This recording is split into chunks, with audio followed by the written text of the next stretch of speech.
മെച്ചപ്പെടുന്നതിന് കേരളം മുൻഗണന നൽകിയിട്ടുണ്ട്. കൂടുതൽ യാത്രക്കാരെയും ചരക്ക് ഗതാഗതവും ആകർഷിക്കുന്ന വെസ്റ്റ് കോസ്റ്റ് കനാൽ പൂർത്തീകരണത്തിന് പ്രാധാന്യം നൽകുന്നു. 138 കോടി രൂപ ഇതിനായിട്ട് മാറ്റിവെക്കുന്നു.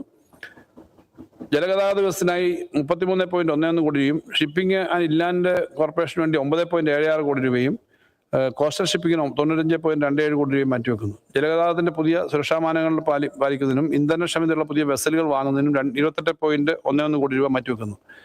ഉൾനാടൻ കനാലുകളുടെ കനാൽ പദ്ധതിയുടെ സംസ്ഥാന മേഖലയിലെ വിവിധ പ്രവർത്തനങ്ങൾ 70.8 കോടി രൂപ മാറ്റിവെക്കുന്നു.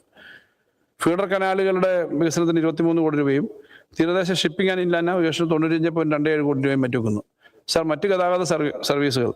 സർ, കൊച്ചി മെട്രോ രണ്ടാം ഘട്ടത്തിലുള്ള EAP ഘടകമായി 79.03 കോടി രൂപ മാറ്റിവെക്കുന്നു. EAP വിധമായി 136. സർ, നഗര മൊബിലിറ്റി പ്രദേശങ്ങളിലെ ഗതാഗത വികസനം, പ്രവർത്തനം, പരിപാലനം, നിരീക്ഷണം, മേൽനോട്ടം എന്നിവയ്ക്കായുള്ള ഉത്തരവാദിത്തപ്പെട്ട ഏകോപന അതോറിറ്റിയായ കൊച്ചി മെട്രോപൊളിറ്റൻ ട്രാൻസ്പോർട്ട് അതോറിറ്റിയുടെ പ്രവർത്തനങ്ങൾക്ക് 3 കോടി മാറ്റിവെക്കുന്നു. ശബരിമല ഗ്രീൻഫീൽഡ് പ്രവർത്തനങ്ങൾക്കായിട്ട് ഈ വർഷം 4.96 കോടി രൂപ മാറ്റിവെക്കുന്നു. സർ, വിനോദസഞ്ചാരം. സർ, കേരളം സന്ദർശിക്കുന്ന വിദേശ സഞ്ചാരികളുടെ എണ്ണം 2023 6.5 ലക്ഷത്തിൽ നിന്നും 6.5 ലക്ഷത്തിൽ നിന്നും 2024 7 ലക്ഷമായിട്ട് ഉയർന്നു. പൈതൃക സാംസ്കാരിക ടൂറിസത്തിന്റെ പ്രചരണം, ടൂറിസം അടിസ്ഥാന സൗകര്യങ്ങളുടെ വികസനം, ഡെസ്റ്റിനേഷൻ ചലഞ്ച് പദ്ധതികൾ, ഡിസൈൻ പോളിസിയുടെ നടപ്പാക്കൽ, ടൂറിസം ഹബ്ബുകളുടെ വികസനം, മാർക്കറ്റിംഗ്, ഉത്തരവാദിത്ത ടൂറിസം എന്നിവയാണ് 2026-27 ബജറ്റിലെ പ്രധാന മുൻഗണനാ മേഖലകൾ. വിനോദസഞ്ചാര മേഖലയുടെ വിഹിതം മുൻവർഷം 385.02 കോടി രൂപയായിരുന്നത് 413.52 കോടിയായി വർദ്ധിപ്പിക്കുന്നു. സർ, ടൂറിസം മേഖലയുടെ വികസനത്തിന് ടൂറിസം സർക്യൂട്ടുകൾക്ക് അനന്ത സാധ്യതകളാണുള്ളത്. ടൂറിസം സർക്യൂട്ടുകൾ വികസിപ്പിക്കുന്നതിനായി സർക്കാർ പുതിയ പദ്ധതി പ്രഖ്യാപിക്കുന്നു. ഇതിന്റെ ആദ്യഘട്ടമായി കണ്ണൂരിലെ ധർമ്മടത്തിന് ചുറ്റും ഒരു സംയോജിത blue green integrated tourism circuit സ്ഥാപിക്കും. ധർമ്മടം നദി cruise circuit, Dharmadam bio reserve, walking museum, mangrove information centre എന്നുൾപ്പെടുന്ന ഈ പദ്ധതിയുടെ പ്രാരംഭ പ്രവർത്തനങ്ങൾക്കായി 2 കോടി രൂപ വകയിരുത്തുന്നു. കൊല്ലം ബയോഡൈവേഴ്സിറ്റി സർക്യൂട്ടിന്റെയും മലബാർ സർക്യൂട്ടിന്റെയും നിർമ്മാണം നടന്നുകൊണ്ടിരിക്കുന്നു. മാർക്കറ്റിംഗ് പ്രവർത്തനങ്ങൾക്ക് 85 കോടി രൂപ ആയിട്ട് വർദ്ധിപ്പിക്കുന്നു. റെസ്പോൺസിബിൾ ടൂറിസം മിഷൻ 20 കോടി രൂപ നൽകുന്നു. കേരളത്തിലെ പരമ്പരാഗത ഉത്സവങ്ങൾ, സാംസ്കാരിക പരിപാടികൾ തുടങ്ങി ആകർഷമാക്കുന്നതിന്റെ ഭാഗമായി പൈതൃകം, പരിസ്ഥിതി, സംസ്കാരം എന്നിവയുടെ സംരക്ഷണത്തിനും പ്രോത്സാഹന പദ്ധതിക്ക് 29 കോടി രൂപ വകയിരുത്തുന്നു. വിനോദസഞ്ചാര കേന്ദ്രങ്ങളുടെ അടിസ്ഥാന സൗകര്യങ്ങൾ വികസിപ്പിക്കുന്നതിന് നവീകരിക്കുന്നതിനായി 159 കോടി രൂപ വകയിരുത്തിയിട്ടുണ്ട്. ബേപ്പൂർ, ഉരു, കൊച്ചി ഹെറിറ്റേജ് എന്നീ പുതിയ പ്രൊജക്ടുകൾക്ക് 5 കോടി രൂപ വീതം വകയിരുത്തുന്നു. കേരള ടൂറിസം ഡെവലപ്മെന്റ് കോർപ്പറേഷൻ 14.1 കോടി രൂപ വകയിരുത്തുന്നു. വിനോദസഞ്ചാര മേഖലയിൽ ഉൽപ്പന്നങ്ങളും പശ്ചാത്തല സൗകര്യങ്ങളും ഒരുക്കുന്നതിനായി സ്വകാര്യ സംരംഭങ്ങളെ പ്രോത്സാഹിപ്പിക്കുന്നതിനായിട്ട് സബ്സിഡി ഇൻസെന്റീവുകൾ നൽകുന്ന പദ്ധതിക്ക് 13.5 കോടി രൂപ വകയിരുത്തുന്നു. കുമരകം ടൂറിസം വികസനത്തിന്റെ ഭാഗമായി ഹെലിപോർട്ട് നിർമ്മിക്കുന്നതിന് 5 കോടി രൂപയും PG ടൂറിസം പദ്ധതി PPP മോഡലിൽ വികസനം നടത്തുന്ന പദ്ധതി ഉൾപ്പെടെയുള്ള പദ്ധതി നടപ്പിലാക്കുന്ന ഭാഗമായി ഉള്ള പഠനത്തിനായി 1 കോടി രൂപയും വകയിരുത്തുന്നു. നമ്മുടെ സമ്പന്നമായ പൈതൃകം സംരക്ഷിക്കുന്ന മുസ്ലിംസ് ഹെറിറ്റേജ് സ്പൈസസ് റോഡ് പദ്ധതി, റിവർ ക്രൂയിസ് ഹെറിറ്റേജ് പദ്ധതി എന്നിവയ്ക്ക് 14 കോടി രൂപയും കൊച്ചിൻ വൈപ്പിൻ മേഖലയിൽ ഓഷനറിയം പദ്ധതിയുടെ പഠനത്തിന് 1 കോടി രൂപയും വകയിരുത്തുന്നു. ഇന്ത്യൻ പ്രീമിയർ ലീഗിന്റെ മാതൃകയിൽ ആരംഭിച്ച ചാമ്പ്യൻസ് ബോട്ട് ലീഗ് സംസ്ഥാനത്ത് 14 സ്ഥലങ്ങളിൽ നടത്തുന്നതായി 10.46 കോടി രൂപ വകയിരുത്തുന്നു.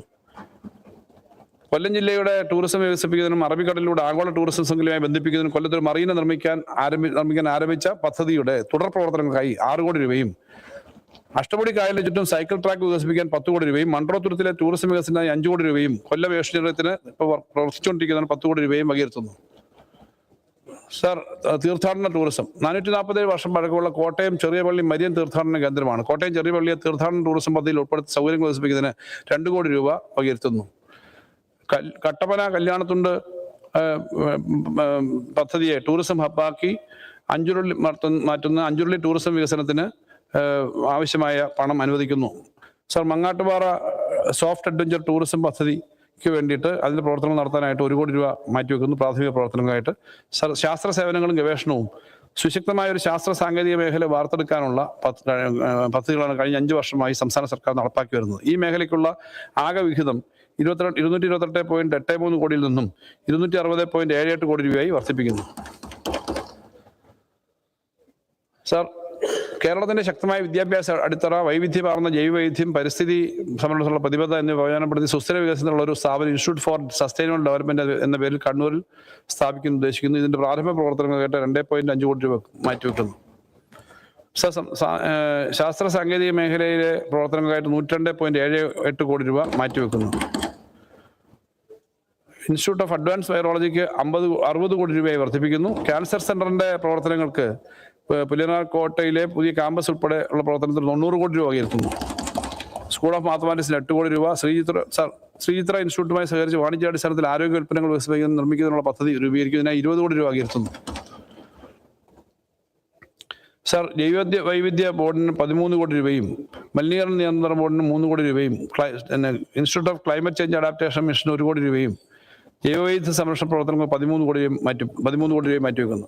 സർ, പൊതുവിദ്യാഭ്യാസം സ്കൂൾ വിദ്യാഭ്യാസ മേഖലകൾ ബജറ്റ് വിഹിതത്തിലും വിനിയോഗത്തിലും വൻ വർധനമാണ് രേഖപ്പെടുത്തിയിട്ടുള്ളത്. സമീപ വർഷങ്ങളിൽ ബജറ്റ് വിഹിതത്തേക്കാൾ കൂടുതൽ തുക ചെലവഴിക്കാൻ സാധിച്ചു എന്നത് കാര്യക്ഷമമായി പദ്ധതികൾ നടപ്പിലാക്കുന്നതിലെ മികവിനെയും വിദ്യാഭ്യാസ മേഖലയ്ക്ക് സർക്കാർ നൽകുന്ന മുൻഗണനയുമാണ് സൂചിപ്പിക്കുന്നത്. അഖിലേന്ത്യാ തലത്തിൽ സ്കൂൾ വിദ്യാഭ്യാസ ഗുണമേന്മാ സൂചികയിലടക്കം എല്ലാ ഘടകങ്ങളും കേരളം മുന്നിലെത്തി. സർ, കേരളം ഒരു ദശാബ്ദത്തിനിടെ സ്കൂൾ വിദ്യാഭ്യാസ മേഖലയ്ക്കായി അനുവദിച്ച 8719.14 കോടി രൂപയിൽ 8020 കോടി രൂപയും ചെലവഴിക്കാൻ സാധിച്ചു കഴിഞ്ഞു. ഈ നേട്ടങ്ങൾ നിലനിർത്തുന്ന നിലവാരം കൂടുതൽ മെച്ചപ്പെടുത്തുന്നതിനായി പിന്തുണാ പ്രവർത്തനങ്ങൾ തുടരുന്നതിന് 1128.71 കോടി രൂപ വകയിരുത്തുന്നു. അടിസ്ഥാന സൗകര്യ വികസനം. സർ, കഴിഞ്ഞ ഒരു ദശാബ്ദകാലമായി സർക്കാർ നടപ്പിലാക്കിയ ലക്ഷ്യാധിഷ്ഠിത നിക്ഷേപത്തിനുള്ള ഫലമായി കേരളത്തിലെ പൊതുവിദ്യാഭ്യാസ മേഖല ശ്രദ്ധേയമായ പുരോഗതി കൈവരിക്കാൻ കഴിഞ്ഞു. കിഫ്ബി മുഖേന 2565 കോടി രൂപയാണ് വിദ്യാഭ്യാസ മേഖലയിൽ ചെലവഴിച്ചത്. പ്രൈമറി, ഹയർ സെക്കൻഡറി, വൊക്കേഷണൽ മേഖലയ്ക്കായി 167 കോടി രൂപ പദ്ധതിയിൽ വകയിരുത്തുന്നു. തടസ്സരഹിത വിദ്യാഭ്യാസത്തിനായി 11 കോടി, അക്കാഡമിക് നിലവാരം മെച്ചപ്പെടുത്തുന്നതിന് വേണ്ടിയുള്ള പ്രവർത്തനങ്ങൾക്കായിട്ട് 56.25 കോടി രൂപ വകയിരുത്തുന്നു. സർ, വിദ്യാഭ്യാസ രംഗത്ത് എല്ലാവരെയും ഉൾക്കൊള്ളുന്ന സാഹചര്യം സൃഷ്ടിക്കുന്നതിനായി പ്രത്യേക ഫണ്ടുകളും കർമ്മപദ്ധതികളും സർക്കാർ നൽകി വരുന്നുണ്ട്. ഈ പരിപാടികൾ തുടരുന്നതിനായി ആകെ 102.64 കോടി രൂപ. അധ്യാപകരുടെ ശാക്തീകരണത്തിനായി 10 കോടി രൂപ വകയിരുത്തുന്നു. സ്കൂളിലെ അടിസ്ഥാന സൗകര്യങ്ങൾ മാലിന്യ സംസ്കരണത്തിനായി 10 കോടി രൂപ വകയിരുത്തുന്നു. ആധുനികവൽക്കരണ പാതയിൽ വിവിധ പദ്ധതികൾ നടപ്പിലാക്കുന്നതിന് 42 കോടി രൂപ വകയിരുത്തുന്നു. സർ, സൗജന്യ യൂണിഫോം വിതരണ പദ്ധതിക്കായി 150.34 കോടി രൂപ വകയിരുത്തുന്നു. ഇതിൽ എയ്ഡഡ് സർക്കാർ UP സ്കൂളുകളിൽ എല്ലാ വിദ്യാർത്ഥികൾക്കും 2 ജോഡി സൗജന്യ കൈത്തറി യൂണിഫോം നൽകുന്നതിനുള്ള കൈത്തറി ഡയറക്ടറേറ്റിന്റെ പദ്ധതിക്കായുള്ള 70 കോടി രൂപ ഉൾപ്പെടും. ബുദ്ധിപരമായ വെല്ലുവിളികൾ നേരിടുന്ന കുട്ടികൾക്ക് പരിചരണം നൽകുന്ന സ്ഥാപനങ്ങൾക്ക് സാമ്പത്തിക സഹായത പദ്ധതിയുടെ പ്രവർത്തനങ്ങൾക്കായി 62 കോടി രൂപ വകയിരുത്തുന്നു. ഹയർ സെക്കൻഡറി തലത്തിൽ സ്കൂൾ തലത്തിലും ഗുണമേന്മയുള്ള വിദ്യാഭ്യാസം പ്രോത്സാഹിപ്പിക്കുന്നതിന് ലക്ഷ്യം വെച്ചുകൊണ്ട് BPL വിഭാഗത്തിൽപ്പെട്ട കുട്ടികൾക്ക് സ്കോളർഷിപ്പ് വിതരണം ചെയ്യുന്നതിനുള്ള പദ്ധതിക്ക് 7.9 കോടി രൂപയും സർക്കാർ കെട്ടിടങ്ങളിലെ ബഹുനില കെട്ടിടങ്ങൾക്ക് 74 കോടി രൂപയും CH Muhammad Koya memorial state institute for mentally ചലഞ്ചറിന് 10.1 കോടി രൂപയും മറ്റും. സർ, സമഗ്ര ശിക്ഷയുടെ സംസ്ഥാന വിഹിതമായ 55 കോടി, സമഗ്ര ശിക്ഷ പ്രൊജക്ട് മുഖേന നടപ്പിലാക്കുന്ന വിവിധ പ്രവർത്തനങ്ങൾക്കായി 23 കോടി രൂപ മാറ്റിവെക്കുന്നു. പട്ടികവർഗ വിഭാഗത്തിലും മറ്റ് പിന്നോക്ക വിഭാഗത്തിലുള്ള കുട്ടികളുടെ പഠന തുടർച്ച, വിദ്യാഭ്യാസം ഗുണമേന്മ ഉറപ്പാക്കൽ തുടങ്ങി ഈ വിദ്യാർത്ഥികൾ നേരിടുന്ന വിവിധ വെല്ലുവിളികൾ പരിഹരിക്കുന്നതിന് 14.5 കോടി രൂപ മാറ്റിവെക്കുന്നു. സർ, കഴിഞ്ഞ ഒരു ദശാബ്ദകാലമായി കേരളത്തിൽ 8 മുതൽ 12 വരെയുള്ള ക്ലാസ്സുകളിലായി 45,000 ക്ലാസ് മുറികളെ സാങ്കേതിക സൗഹൃദമുള്ളതായി മാറ്റിയിട്ടുണ്ട്. പ്രാഥമിക സ്കൂളുകളിൽ കമ്പ്യൂട്ടർ ലാബുകളും സ്ഥാപിച്ചിട്ടുണ്ട്. രാജ്യത്ത് ആദ്യമായി സംസ്ഥാന സ്കൂൾ പദ്ധതിയിൽ കൃത്രിമ ബുദ്ധി ആർട്ടിഫിഷ്യൽ ഇന്റലിജൻസ് ഉൾപ്പെടുത്തുകയും കഴിഞ്ഞ വർഷം വിന്യസിച്ച 9,000 കിറ്റുകൾക്ക് പുറമെ 20,000-ൽ അധികം റോബോട്ടിക് കിറ്റുകൾ സ്കൂളുകളിലേക്ക് വിതരണം ചെയ്യുകയും ചെയ്തു. IT അധിഷ്ഠിത പ്രവർത്തനങ്ങൾ തുടർന്ന് ശക്തിപ്പെടുത്തുന്നതിനായി കൈറ്റിന് 38.5 കോടി രൂപ വകയിരുത്തുന്നു. മിഡ് ഡേ മീൽ പദ്ധതികൾക്ക് കേന്ദ്രം നൽകുന്ന വിഹിതം മതിയാകാത്ത സാഹചര്യത്തിൽ സംസ്ഥാന വിഹിതമായ 150 കോടി രൂപയ്ക്ക് പുറമെ 260.66 കോടി രൂപ കൂടി മാറ്റിവെച്ചിട്ടുണ്ട്. ആകെ 410.66 കോടി രൂപ മിഡ് ഡേ മീൽ പദ്ധതിക്കും അനുബന്ധ പോഷകാഹാരത്തിനുമായി പ്രത്യേകിച്ച് SC/ST വിദ്യാർത്ഥികളുടെ ആവശ്യങ്ങൾ മുൻനിർത്തി വകയിരുത്തുന്നു. സർ, ഡിജിറ്റൽ പാഠപുസ്തകങ്ങൾ തയ്യാറാക്കുന്നതിനുള്ള നടപടികൾ ആരംഭിച്ചിട്ടുണ്ട്. സ്പോർട്സ് സ്കൂളുകൾക്കായി പ്രത്യേക പാഠ്യപദ്ധതി രൂപീകരിക്കുന്ന പ്രക്രിയ SCRT ആരംഭിച്ചിട്ടുണ്ട്. SCRTയുടെ പ്രവർത്തനങ്ങൾക്കായി 21.25 കോടി രൂപ വകയിരുത്തുന്നു. സർ, ഉന്നത വിദ്യാഭ്യാസം. സർ, കേരളത്തിലെ ഉന്നത വിദ്യാഭ്യാസ മേഖലയിൽ നയപരമായ വലിയ മാറ്റങ്ങളും സ്ഥാപനങ്ങളുടെ വിപുലീകരണവും നടപ്പിലായി വന്നിട്ടുണ്ട്. പ്രത്യേകിച്ച് 2016-17 കാലയളവിന് ശേഷം ഉന്നത വിദ്യാഭ്യാസ മേഖലയ്ക്ക് പ്രത്യേക ശ്രദ്ധയും വർദ്ധിച്ച പദ്ധതി വിഹിതം നൽകി വരുന്നുണ്ട്. അതിന്റെ ഗുണഫലങ്ങൾ നമ്മുടെ സർവകലാശാലയുടെ ദേശീയ റാങ്കിലെയും അക്രഡിറ്റേഷനിലെയും മുന്നേറ്റത്തിൽ നിന്ന് വ്യക്തമാണ്.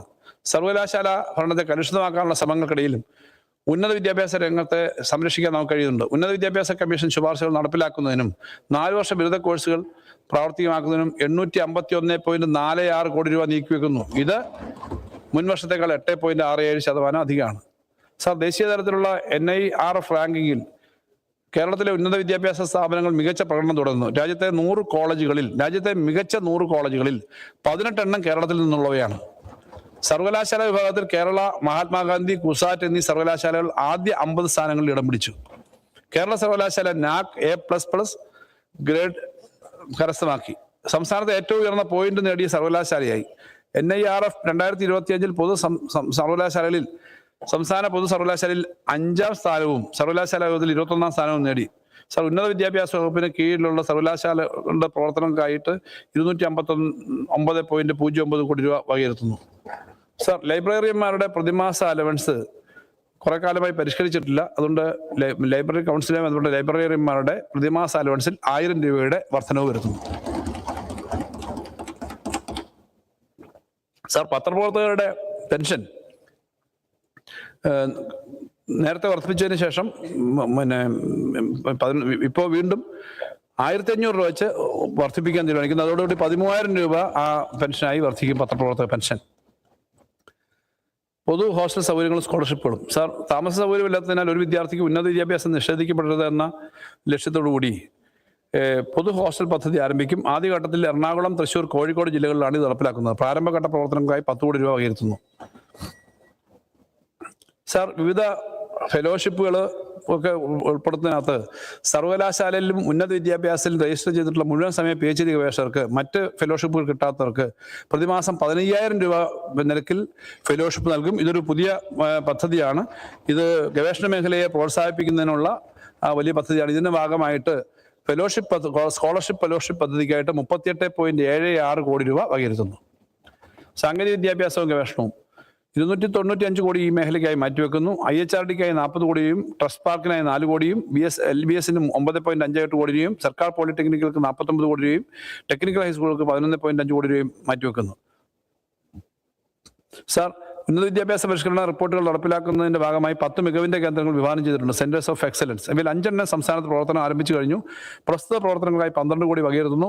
സർവകലാശാലയിലെ അക്കാഡമിക് പ്രവർത്തനങ്ങൾ മികവുറ്റതാക്കാനുള്ള ഡിജിറ്റൽ മാനേജ്മെന്റ് സംവിധാനം എല്ലാ സർവകലാശാലയിലും സ്ഥാപിക്കുന്നതിനായി 2 കോടി രൂപ കെയർഇപ് എന്ന പദ്ധതിക്കായിട്ട് വകയിരുത്തുന്നു. സാർ, ശാസ്ത്രം കൂടുതൽ ജനകീയമാക്കുന്നതിന്റെ ഭാഗമായിട്ടുള്ള വിവിധ പ്രവർത്തനങ്ങൾക്കായിട്ട് 30.70 കോടി രൂപ വകയിരുത്തുന്നു. ഞാൻ ആ സ്ഥലങ്ങളെല്ലാം വായിക്കുന്നില്ല. സർക്കാർ നിയമപഠന കോളേജുകൾക്ക് പ്രവർത്തനങ്ങൾക്കായി 16.7 കോടി രൂപ മാറ്റിവെക്കുന്നു. കേരള സ്റ്റേറ്റ് ഹയർ എഡ്യൂക്കേഷൻ കൗൺസിലിന് 22 കോടി രൂപ മാറ്റിവെക്കുന്നു. അസാപ്പിന് 35.3 കോടി രൂപ മാറ്റിവെക്കുന്നു. KR Narayanan national institute of visual science and ആർട്സിന്റെ പ്രവർത്തനങ്ങൾക്ക് 11.5 കോടി രൂപ മാറ്റിവെക്കുന്നു. PG സംസ്കൃതി കേന്ദ്രത്തിന് 2 കോടി രൂപ വകയിരുത്തുന്നു. കോളേജ് വിദ്യാഭ്യാസ വകുപ്പിന് കീഴിലുള്ള കോളേജുകളുടെ അടിസ്ഥാന സൗകര്യങ്ങൾ മെച്ചപ്പെടുത്തുന്ന മറ്റു ഭൗതിക മാനവ വികസന പരിപാടികൾക്ക് പദ്ധതിയായിട്ട് 104 കോടി രൂപ വകയിരുത്തുന്നു. സാർ, കലയും സംസ്കാരവും. സാംസ്കാരിക കാര്യ വകുപ്പിന് കീഴിലുള്ള വിവിധ സ്ഥാപനങ്ങൾ കേരളത്തിന്റെ കലയും സാംസ്കാരിക പൈതൃകവും വളർത്തുന്നതിനും സംരക്ഷിക്കുന്നതിനും ശ്രദ്ധേയമായ സംഭാവനകളാണ് നൽകിയിട്ടുള്ളത്.